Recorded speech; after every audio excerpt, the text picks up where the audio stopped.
سورہ انفال آیت نمبر 72۔ اعوذ باللہ من الشیطان الرجیم، بسم اللہ الرحمن الرحیم۔ ان الذین آمنوا وہاجروا وجاہدوا باموالہم وانفسہم فی سبیل اللہ والذین آووا ونصروا اولئک بعضهم اولیاء بعض والذین آمنوا ولم يهاجروا ما لكم من ولايتهم من شيء حتى يهاجروا وإن استنصروكم في الدين فعليكم النصر إلا على قوم بينكم وبينهم ميثاق والله بما تعملون بصير۔ لفظی ترجمہ ہے انا بے شک، الذین جو لوگ، آمنو ایمان لائے، واہ اور ہاجروا انہوں نے ہجرت کی، واہ اور جاہدوا جہاد کیا، بھی ساتھ، اموالی مالوں، ہم اپنے، واہ اور انفسی جانوں، ہم اپنی، فی میں سبیلی راستے، اللہ اللہ رب العزت کے، واہ الذین واہ اور الذین جنہوں نے آووا پناہ دی، واہ اور نصروا انہوں نے مدد کی، اولئک وہ سب، بعضو بعض، ہم ان کے، اولیاء وارث ہیں، بعضن بعض کے، واہ اور الذین جو لوگ، آمنوا ایمان لائے، واہ اور لم یہاجروا انہوں نے ہجرت نہ کی، ما نہیں، لا واسطے، کم تمہارے، من سے، ولایتی وراثت، ہم ان کی، من سے، شیئن کچھ، حتیٰ کہ، یہاجروا وہ ہجرت کریں، واہ اور ان اگر، استنصروا وہ مدد مانگے، کم تم سے، فی میں، الدین دین، فا تو، علی اوپر، کم تمہارے، النصر مدد، الا مگر، علی اوپر، قوم قوم، بینا درمیان، کم تمہارے، واہ اور بینا درمیان، ہم ان کے، میثاق واحدہ، واہ اور اللہ اللہ رب العزت، بھی کو، ما جو، تعملون تم کرتے ہو، بصیر دیکھنے والا۔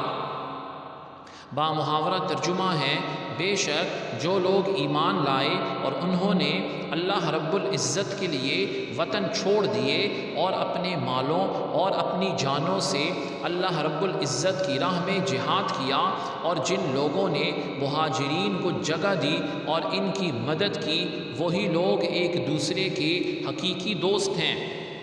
اور جو لوگ ایمان لائے مگر انہوں نے اللہ رب العزت کے لیے گھر بار نہ چھوڑے، تو تمہیں ان کی دوستی سے کوئی سروکار نہیں یہاں تک کہ وہ ہجرت کریں، اور اگر وہ دین کے معاملات میں تم سے مدد چاہیں تو تم پر ان کی مدد کرنا واجب ہے، مگر اس قوم کے مقابلے میں مدد نہ کرنا کہ تمہارے اور ان کے درمیان صلح اور امن کا معاہدہ ہو، اور اللہ رب العزت ان کاموں کو جو تم کر رہے ہو خوب دیکھنے والا ہے۔ آیت کی تفسیر کے بارے میں فرمایا گیا کہ اس میں دو گروہوں کا بیان ہے۔ پہلا مہاجرین اولین، یہ وہ لوگ ہیں جو ایمان لائے اور اللہ رب العزت کے لیے اور اس کے رسول صلی اللہ علیہ وآلہ وسلم کی محبت میں انہوں نے اپنے گھر بار چھوڑے اور اللہ تعالی عز و جل کی راہ میں اپنے مالوں اور جانوں سے جہاد کیا۔ دوسرے انصار مدینہ، یہ وہ لوگ ہیں جنہوں نے مسلمانوں کی مدد کی اور انہیں اپنے مکانوں میں ٹھہرایا۔ پھر ان مہاجرین اور انصار دونوں کے لیے ارشاد فرمایا گیا کہ مہاجر انصار کے اور انصار مہاجر کے وارث ہیں۔ یہ وراثت آیت وَأُولُو الْأَرْحَامِ بَعْضُهُمْ أَوْلَىٰ بِبَعْضٍ سے منسوخ ہو گئی، یعنی وراثت کے حقدار جو ہیں یہ نہیں ٹھہریں گے، یہ منسوخ ہو گئی، یہ بات جو ہے منسوخ ہو گئی کہ وہ وراثت کے حقدار ہیں۔ وَإِنِ اسْتَنْصَرُوكُمْ فِي الدِّينِ، اور اگر وہ دین میں تم سے مدد مانگے، یعنی جن مسلمانوں نے جو کفر سے کافروں کے پاس تھے وہاں سے ہجرت نہیں کی، انہیں دارالحرب کہتے ہیں جو کفار کے پاس ہوتے ہیں، تو وہاں سے رہائی حاصل کرنے کے لیے تم سے فوجی قوت یا مال کی مدد طلب کریں تو تم پر فرض ہے کہ انہیں نامراد نہ رکھو، ان کی مدد کرو۔ ہاں اگر وہ ایسی قوم جو ہے کافر قوم کہ تمہارے خلاف جو ہے تم سے مدد مانگتے ہیں، جن کے ساتھ تمہارا معاہدہ ہو، تو ان کے خلاف مسلمانوں کی مدد نہ کرو اور مدت پوری ہونے سے پہلے اس معاہدے کو نہ توڑو۔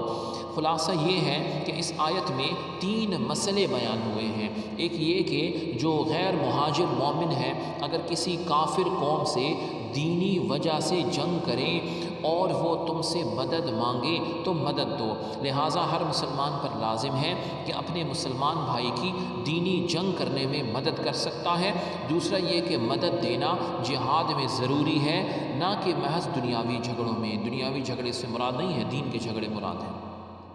تیسرا یہ کہ دارالحرب یعنی کفار کا جو زمانہ ہے، دور ہے، مسلمانوں کی جنگ میں ایسی کافر قوم سے ہے، یعنی مسلمانوں کی جنگ ایسی کافر قوم سے ہے جن کا تمہارے ساتھ معاہدہ ہو چکا ہے، تو ہم اب ان کے خلاف مدد نہیں دے سکتے۔ کیوں کہ اس میں بدعہدی جو ہے وہ شامل ہو جائے گی، بلکہ اب یہ کوشش کی جائے گی کہ ان کفار اور ان مسلمانوں میں صلح ہو جائے۔ اگر صلح ناممکن ہے تو پھر جو ہے جانبدار رہنا ضروری ہے۔ سبحان اللہ تعالی عز و جل، کتنی خوبصورت تعلیم دی گئی ہے کہ اسلام اور مسلمانوں کے دشمنوں سے بھی، مسلمانوں کے دشمنوں سے بھی کیے ہوئے عہد کی پاسداری کرنے کا حکم ہے، اور کوئی ایسا کام نہ کرنے کا حکم ہے جس سے عہد شکنی کی صورت نکلتی ہو۔ اس سے معلوم ہوا کہ اسلام کی تعلیمات اخلاقی اچھائیوں کی انتہا تک پہنچی ہوئی ہے۔ سبحانک اللہم و بحمدک، اشہد ان لا الہ الا انت، استغفرک و اتوب الیک۔ صلی اللہ تعالی علی خیر خلقہ محمد وعلی آلہ واصحابہ اجمعین برحمتک یا ارحم الراحمین۔